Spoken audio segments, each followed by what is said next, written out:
Dan kita juga melihat laju inflasi yang terakhir angka 1,55 juga merupakan laju inflasi yang terendah di dunia. Assalamualaikum warahmatullahi wabarakatuh. Selamat sore dan salam sejahtera untuk kita semua. Sore hari ini Bapak Presiden telah melaksanakan pertemuan dengan seluruh kementerian, pimpinan kementerian, lembaga, dan pemerintah daerah, para gubernur, di dalam rangka penyerahan daftar isian pelaksanaan anggaran tahun anggaran 2025. Seperti diketahui bahwa APBN tahun 2025 yang disusun tahun lalu, yaitu pada mulai bulan April dengan pembentukan atau pembahasan mengenai kerangka ekonomi makro dan pokok-pokok kebijakan fiskal, dan kemudian dibahas dengan DPR, dan kemudian diajukan oleh Bapak Presiden Jokowi pada bulan Agustus tanggal 16 2024 untuk dibahas RUU APBN-nya dengan DPR dan diselesaikan pada akhir September. Dengan demikian, APBN 2025 memang disusun dalam suasana dan dalam situasi transisi pemerintahan dari pemerintah sebelumnya kepada pemerintah terpilih. Dan dalam pelaksanaan penyusunan tersebut telah dilakukan konsultasi dan komunikasi dengan Presiden terpilih, sehingga program-program dari Presiden terpilih telah terakomodasi di dalam APBN 2025. APBN 2025 disusun dalam suasana geopolitik dan geoekonomi yang mengalami perubahan dan dinamika yang sangat tinggi. Seperti yang tadi telah disampaikan oleh Bapak Presiden juga, bahwa geopolitik dan geoekonomi ini telah menyebabkan destabilisasi di berbagai kawasan. Sehingga bagi Indonesia, kita juga harus terus melakukan kewaspadaan. Meskipun kondisi Indonesia relatif dalam situasi yang baik, pertumbuhan ekonomi adalah sekitar 5% semenjak tahun 2022 hingga 2024. Dan kita juga melihat laju inflasi yang terakhir angka 1,55 juga merupakan laju inflasi yang terendah di dunia. Kita lihat dari sisi sumbangannya, terutama untuk volatile food, juga mengalami penurunan yang sangat drastis.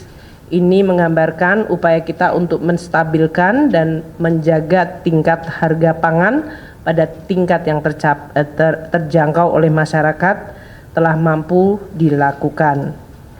Kondisi yang baik ini tentu perlu dan akan menjadi salah satu landasan bagi pemerintah di bawah pimpinan Presiden Prabowo dan Wakil Presiden Gibran Rakabuming untuk terus meningkatkan dan mengakselerasi pembangunan. Neraca perdagangan kita juga dalam posisi positif 54 bulan terakhir mengalami surplus perdagangan, di mana nilai ekspor kita sampai dengan Oktober 2024 mencapai 24,4 miliar US dollar. Ini tumbuh 10,2% di tengah perlemahan perekonomian global. Hal ini menggambarkan bahwa potensi ekspor kita yang didukung oleh baik sektor manufaktur maupun sektor-sektor yang mengalami hilirisasi menjadi sangat besar. Kita juga melihat bahwa APBN 2025 disusun dengan rancangan untuk bisa menciptakan dan menjaga stabilitas, inklusivitas, namun terus mengakselerasi nilai tambah melalui hilirisasi. Asumsi makro di dalam 2025 adalah pertumbuhan 5,2%, inflasi 2,5%, tingkat bunga surat berharga negara 10 tahun adalah 7%, nilai tukar rupiah 16.000 rupiah per dolar, harga minyak mentah 82 dolar per barel, lifting minyak dan lifting gas adalah 605.000 barel, dan untuk lifting gas 1.005.000 barel per hari. APBN 2025 dirancang dengan target pendapatan negara sebesar 3.005,1 triliun rupiah, di mana untuk perpajakan akan menyumbang 2.409 Rp2.490,9 triliun. Itu untuk pendapatan perpajakan. Pendapatan negara bukan pajak akan mencapai Rp513,6 triliun dan hibah Rp0,6 triliun. Dari sisi belanja negara, belanja pemerintah pusat akan mencapai 2.000, total belanja negara adalah Rp3.621,3 triliun, di mana belanja pemerintah pusat mencapai Rp2.701,4 triliun dan transfer ke daerah Rp919,9 triliun. Defisit APBN 2025 dirancang pada tingkat Rp616,2 triliun atau 2,53% dari GDP. Belanja pemerintah pusat akan mendukung prioritas pembangunan seperti yang disampaikan oleh Presiden, yaitu melakukan swasembada pangan, swasembada energi, pelaksanaan program makan siang gratis, pendidikan dan kesehatan, serta pelaksanaan perlindungan sosial yang makin tepat sasaran.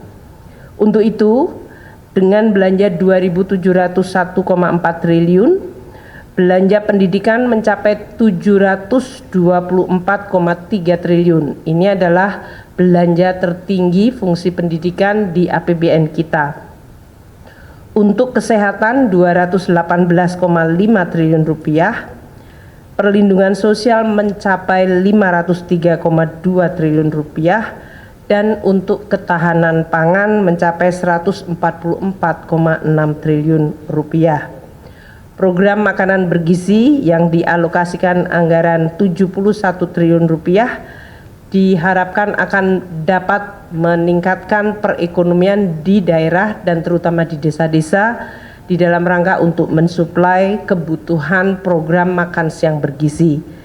Dengan demikian, program makanan bergizi disertai dengan dana desa yang sebesar Rp70 triliun akan bisa menggerakkan desa dengan volume aktivitas dan juga volume uang yang meningkat. Selain itu, Presiden Prabowo menyampaikan beberapa prioritas kegiatan 2025 seperti pemeriksaan kesehatan gratis yang dialokasikan anggaran Rp3,2 triliun, renovasi sekolah sebesar Rp20 triliun, terbentuknya sekolah unggulan terintegrasi dengan anggaran Rp2 triliun, serta terbangunnya lumbung pangan nasional daerah dan desa dengan dana mencapai Rp15 triliun. Untuk APBN 2025, transfer ke daerah mencapai Rp919,9 triliun.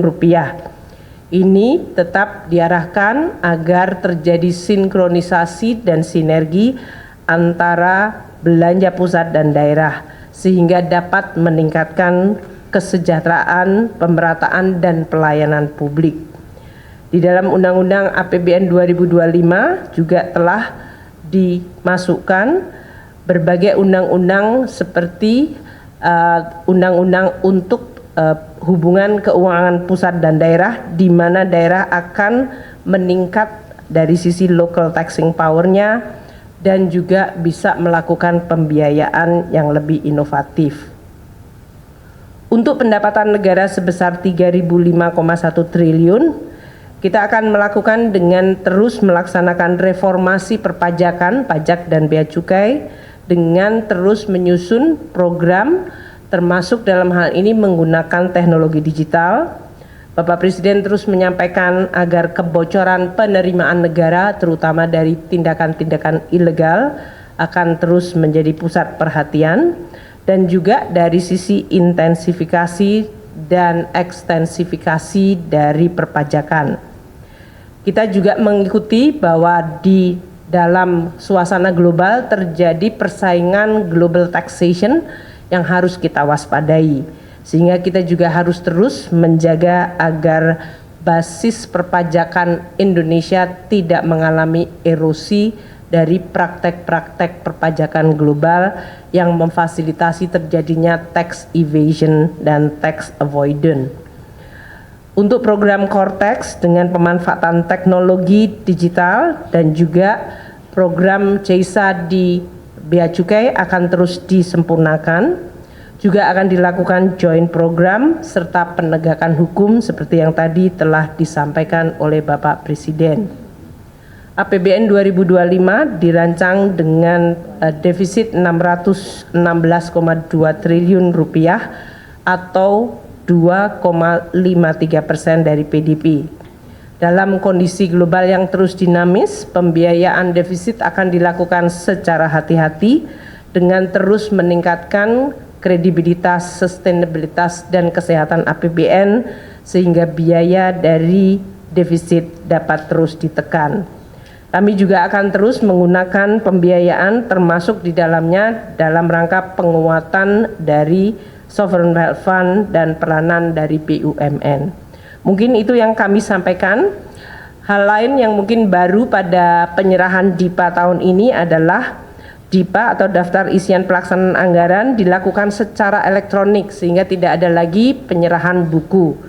Pak Menko juga mendapatkan semuanya dalam bentuk elektronik yang bisa dipindai dari alat elektronik masing-masing yang kemudian masing-masing kementerian lembaga telah mendapatkan berbagai data yang sifatnya detail dari anggarannya. Mungkin Pak Menko mau menyampaikan dari sisi contohnya.